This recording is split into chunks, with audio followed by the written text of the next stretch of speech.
आज ही Doubtnut app download करें। Doubtnut पर होगा अब आपके सभी मैथ्स, केमिस्ट्री, फिजिक्स और बायोलॉजी डाउट्स का सफाया। बस अपने क्वेश्चन की फोटो खींचो, उसे क्रॉप करो और तुरंत वीडियो सोल्यूशन पाओ। Download now. प्रश्न दिया है, यदि सरल लोलक की लंबाई 9% बढ़ा दी जाए तो उसके आवर्तकाल अर्थात टी पर क्या प्रभाव पड़ेगा, हमें ये बताना है। तो आइए हम लोग इस प्रश्न को हल करते हैं। यहाँ पे हम लोग जानते हैं कि सरल लोलक कुछ इस तरह से होता है। ठीक है, हमारे पास ये हो गया। इसके लिए प्रभावकारी लंबाई के लिए जो स्ट्रिंग रहता है और एक इस तरह से गोलक से यह लगा हुआ रहता है और इसको हम लोग यहाँ पे एक इस तरह से हैंग कर देते हैं। ठीक है, और यह इधर और इधर दोनों तरफ गति कर सकता है। तो इसकी प्रभावकारी लंबाई क्या होती है, यहाँ से लेकर के इसके गोलक के केंद्र की जो दूरी होती है, ठीक है, ये जो दूरी होती है इसको हम लोग क्या बोलते हैं, प्रभावकारी लंबाई बोलते हैं। तो ये जो प्रभावकारी लंबाई है इसमें क्या हो रहा है कि 9% की वृद्धि हो रही है।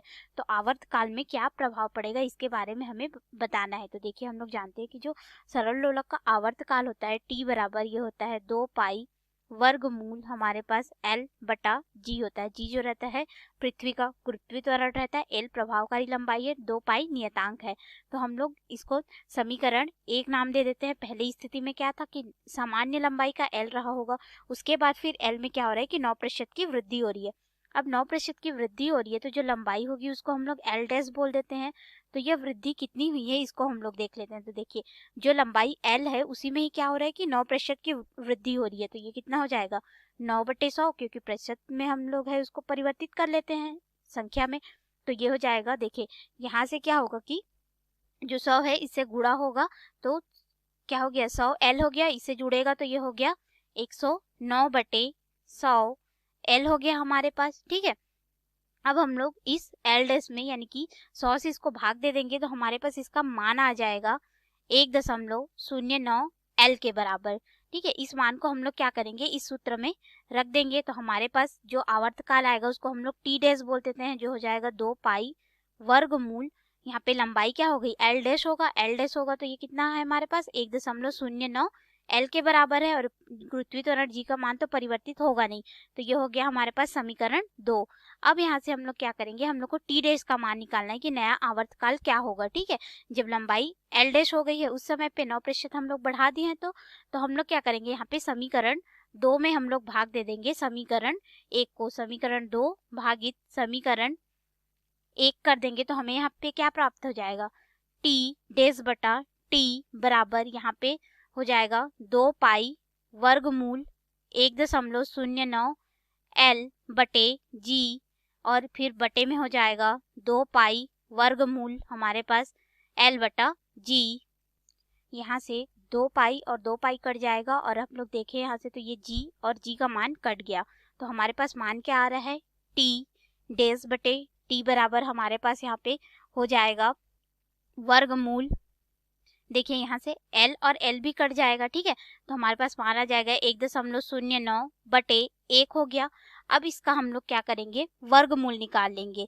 तो 1 का वर्गमूल तो 1 ही होता है और 1.09 है, तो 1.09 का जो वर्गमूल हमारे पास आएगा लगभग इसका मान हो जाएगा 1.045।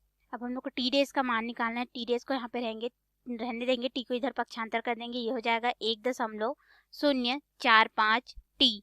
तो इस तरह से हमें जो टी डेज का मान है वो आवर्तकाल के रूप में प्राप्त हुआ है। अब हम लोग देखें यहाँ पे तो आवर्तकाल में जो परिवर्तन होगा उस मान को निकाल सकते हैं। तो आवर्तकाल में परिवर्तन हमारे पास हो जाएगा यहाँ पे टी डेज जो कि हमें प्राप्त हुआ है। ठीक है, टी डेज माइनस टी हो जाएगा, क्योंकि पहले जो आवर्तकाल था उसको हम लोग नया जो आवर्तकाल आया उससे घटा देंगे। तो यहाँ पे हमारे पास मान आ जाएगा, टी डेज का मान कितना है 1.045 टी है और पहले आवर्तकाल टी था। तो हम लोग इससे अगर टी को घटा देंगे तो हमारे पास मान कितना आ जाएगा 0.045 टी के बराबर प्राप्त हुआ। ठीक है, तो ये तो परिवर्तन प्राप्त हुआ। अब अगर आवर्तकाल में प्रतिशत वृद्धि कितनी हुई उसको देखना है तो हम लोग निकाल सकते हैं इस तरह से। प्रतिशत वृद्धि के लिए हमारे पास सूत्र होता है टी डैश ऋण टी बटे जो पहले का आवर्तकाल था गुणित 100। इस तरह से हम लोग मान रख के निकाल सकते हैं। ठीक है, तो यहाँ पे हम लोग मान रख लेते हैं।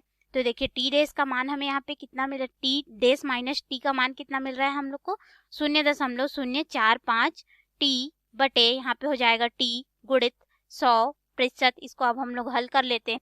तो यहाँ से t और t जो है वो कट जाएगा और हम लोग 100 को गुणा 0.045 से करेंगे तो हमें इसका मान जो प्राप्त होगा, ठीक है, प्रतिशत वृद्धि जो हुई है आवर्तकाल में, उसका मान हमारे पास हो जाएगा 4.5%।